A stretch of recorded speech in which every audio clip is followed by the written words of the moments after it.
പ്രവാസ ലോകത്ത് നിന്നുള്ള വാർത്തകൾ.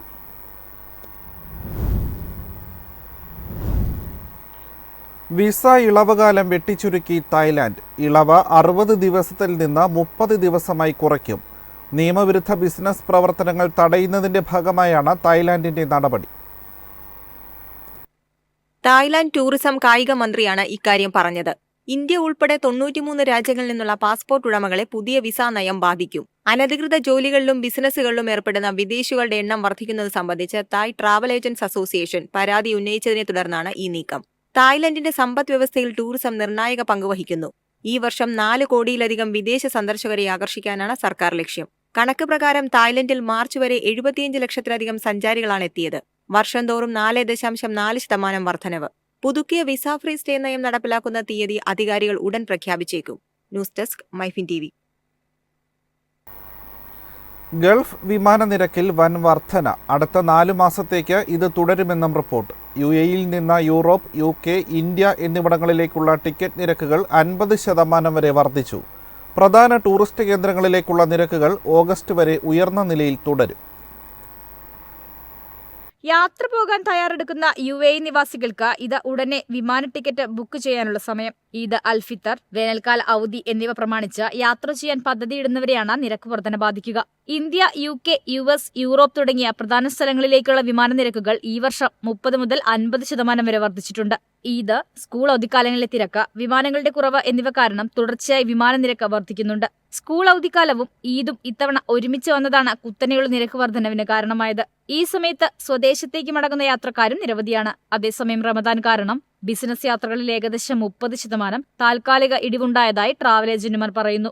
എന്നാൽ നോമ്പുകാലം അടുക്കുമ്പോൾ 3-ാം ആഴ്ചയിൽ ഇത് വീണ്ടും ശക്തി പ്രാപിക്കുമെന്ന് പ്രതീക്ഷിക്കുന്നു. ചില യാത്രക്കാർ അവരുടെ ജോലി യാത്രകളെ കുടുംബ അവധി ദിവസങ്ങളുമായി യോജിപ്പിക്കാറുണ്ട്. ഇത് സ്ഥിരമായ നിരക്ക് വർധനവിന് കാരണമാകുന്നു. ഓഗസ്റ്റ് അവസാനം വരെ വിമാനയാത്രാ നിരക്കുകൾ കുറയാൻ സാധ്യതയില്ല. News desk MyFin TV. Logistics സേവന മേഖലയിൽ പുതിയ പരിഷ്കാരവുമായി ഖത്തർ. കര, സമുദ്ര, വ്യോമ, ചരക്ക് പ്രവർത്തനങ്ങൾക്ക് ഇനി ഒറ്റ ലൈസൻസ് മതിയാകും. നിലവിൽ ഓരോ മേഖലയിലും വെവ്വേറെ ലൈസൻസ് ആവശ്യമായിരുന്നു. അതിനാണ് മാറ്റം വന്നിരിക്കുന്നത്.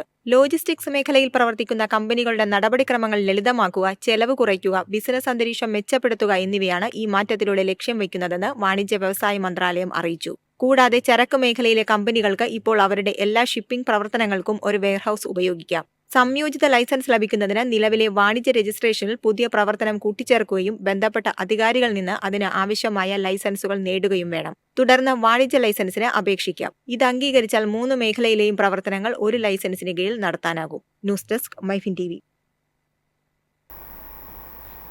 ഇന്ത്യയിലെ ഔഷധങ്ങളെയും യന്ത്ര സാമഗ്രികളെയുമാണ് തങ്ങൾ കൂടുതൽ ആശ്രയിക്കുന്നതെന്ന് ന്യൂസിലാൻഡ് പ്രധാനമന്ത്രി ക്രിസ്റ്റഫർ ലക്സൺ. റൈസിന ഡയലോഗ് 2025 ഉദ്ഘാടന പ്രസംഗത്തിലാണ് അദ്ദേഹം ഇക്കാര്യം വ്യക്തമാക്കിയത്.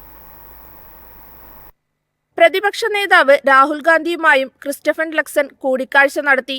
പ്രസിഡന്റ് ദ്രൗപദി മുർമുവിനെയും ലക്സൺ സന്ദർശിച്ചിരുന്നു. ദ്രൗപദി മുർമു ന്യൂസിലൻഡിന്റെ മികച്ച സുഹൃത്താണ്. കഴിഞ്ഞ വർഷം വെല്ലിംഗ്ടണിൽ കൂടിക്കാഴ്ച നടത്തിയതിനു ശേഷം ന്യൂഡൽഹിയിൽ കണ്ടുമുട്ടിയതിൽ സന്തോഷമുണ്ടെന്നും അദ്ദേഹം പറഞ്ഞു. ഇന്ത്യയുടെ സാമ്പത്തിക പരിഷ്കാര രംഗത്തെ വളർച്ചയെ ലക്സൺ അഭിനന്ദിച്ചു. ലക്സന്റെ പ്രസംഗം ഇന്ത്യ ന്യൂസിലൻഡ് ബന്ധങ്ങളിൽ ഒരു സുപ്രധാന നാഴികക്കല്ലാകുമെന്ന് കരുതുന്നു. ഇന്ത്യയും ന്യൂസിലൻഡും തമ്മിലുള്ള വ്യാപാര ബന്ധം പരമ്പരാഗത തടി കയറ്റുമതിക്കപ്പുറത്തേക്ക് മാറുകയാണ്. പ്രധാനമന്ത്രി നരേന്ദ്രമോദിയുമായും ലക്സൺ കൂടിക്കാഴ്ച നടത്തിയിരുന്നു. ഇരു രാജ്യങ്ങളുടെയും പ്രതിരോധ സേനകളുടെ സംയുക്ത പരിശീലനത്തിന് തയ്യാറാണെന്ന് ന്യൂസിലൻഡ് പ്രധാനമന്ത്രി പറഞ്ഞു.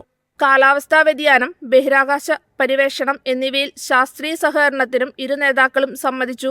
കൂടാതെ വ്യോമബന്ധങ്ങളിലും അടിസ്ഥാന വികസന മേഖലയിലെ സഹകരണവും മെച്ചപ്പെടുത്താനും ധാരണയായി. News desk MyFin TV. പൂർണ്ണമായും ഡിജിറ്റൽ ജനന സർട്ടിഫിക്കറ്റ് വിതരണം ആരംഭിച്ച് ദുബായ് ഹെൽത്ത് അതോറിറ്റി. ഉപഭോക്തൃ സേവനം മെച്ചപ്പെടുത്തുന്നതിന്റെ ഭാഗമായാണ് നടപടി. മാതാപിതാക്കൾക്ക് ഉപഭോക്തൃ സേവന കേന്ദ്രം സന്ദർശിക്കാതെ അറബി, ഇംഗ്ലീഷ്, ഉറുദു എന്നീ 3 ഭാഷകളിൽ ഔദ്യോഗിക ജനന സർട്ടിഫിക്കറ്റ് നൽകുന്നതാണ് പുതിയ സേവനം. ദുബായിലെ ആശുപത്രികൾ ഇലക്ട്രോണിക് സംവിധാനത്തിലൂടെ ജനന അറിയിപ്പും ആവശ്യമായ രേഖകളും സമർപ്പിക്കും. തുടർന്ന് മാതാപിതാക്കൾക്ക് ദുബായ് ഹെൽത്ത് അതോറിറ്റിയുടെ വെബ്സൈറ്റ് വഴി അപേക്ഷ പൂരിപ്പിക്കാനും ആവശ്യമായ പകർപ്പുകളുടെ എണ്ണം തിരഞ്ഞെടുക്കാനും ഓൺലൈനിൽ പണമടയ്ക്കാനും കഴിയും. ഭരണപരമായ നടപടിക്രമങ്ങൾ കുറയ്ക്കാനും താമസക്കാരുടെ സമയവും പരിശ്രമവും ലാഭിക്കുന്നതിനും ഇതിലൂടെ സാധിക്കും. സർട്ടിഫിക്കറ്റുകൾ ഒറ്റ പ്രവൃത്തി ദിവസത്തിനുള്ളിൽ നൽകും. ഇമെയിൽ വഴിയോ മൊബൈൽ ഫോൺ വഴിയോ കോപ്പി ലഭിക്കും. കൊറിയർ സർവീസ് വഴി അച്ചടിച്ച പകർപ്പിനായി അഭ്യർത്ഥിക്കാനും കഴിയും. ദുബായ് ഹെൽത്ത് അതോറിറ്റിയുടെ കസ്റ്റമർ ഹാപ്പിനെസ് സെന്ററിൽ സഹായം ലഭ്യമാണ്. News desk MyFin TV. ഒമാനിൽ ടാക്സികൾ സ്മാർട്ടാകുന്നു. ഏപ്രിൽ 1-നകം ടാക്സികൾ ലൈസൻസുള്ള റൈഡ് ഹെയിലിംഗ് കമ്പനികളിൽ രജിസ്റ്റർ ചെയ്യണമെന്ന നിർദ്ദേശം. ടാക്സി മേഖലയിൽ നിർണായക മാറ്റങ്ങൾ വരുത്താനുള്ള തീരുമാനവുമായി ഒമാൻ ഭരണകൂടം. ടാക്സികൾ ഏപ്രിൽ 1-നകം ലൈസൻസുള്ള ഏതെങ്കിലും ടാക്സി ആപ്പുകൾ രജിസ്റ്റർ ചെയ്യണമെന്ന് ഗതാഗത മന്ത്രാലയം അറിയിച്ചു. ദീർഘകാലമായി സ്വതന്ത്രമായി പ്രവർത്തിക്കുന്ന ഓറഞ്ച് വെള്ള ടാക്സികൾക്ക് സുപ്രധാന വഴിത്തിരിവാകുന്നതാണ് ഈ തീരുമാനം. പുതിയ നിയമപ്രകാരം എല്ലാ ടാക്സികളും ഓ ടാക്സി, തസ്ലീം, മർഹബ, ഒമാൻ ടാക്സി, ഹാല, ടാക്സി മസ്കറ്റ് എന്നിവയുൾപ്പെടെ 8 അംഗീകൃത മൊബൈൽ പ്ലാറ്റ്ഫോമുകളിൽ ഏതെങ്കിലും ഒന്നിൽ രജിസ്റ്റർ ചെയ്യണം. എല്ലാ ടാക്സികളും മീറ്റർ ഘടിപ്പിക്കുകയും ഡിജിറ്റൽ പ്ലാറ്റ്ഫോമുകളിലൂടെ പ്രവർത്തിക്കുകയും വേണം. ടാക്സികളുടെ സേവന നിലവാരം മെച്ചപ്പെടുത്തുന്നതിനും ഡ്രൈവർമാർക്കും യാത്രക്കാർക്കും നീതി ഉറപ്പാക്കുന്നതിനും വേണ്ടിയാണിത്. ഏപ്രിൽ 1-ന് ശേഷം ആപ്പുകളിലൊന്നിൽ രജിസ്റ്റർ ചെയ്യാത്ത ടാക്സികൾക്ക് പ്രവർത്തിക്കാൻ അനുവാദമുണ്ടായിരിക്കില്ലെന്നും മന്ത്രാലയം മുന്നറിയിപ്പ് നൽകി. News desk MyFin TV.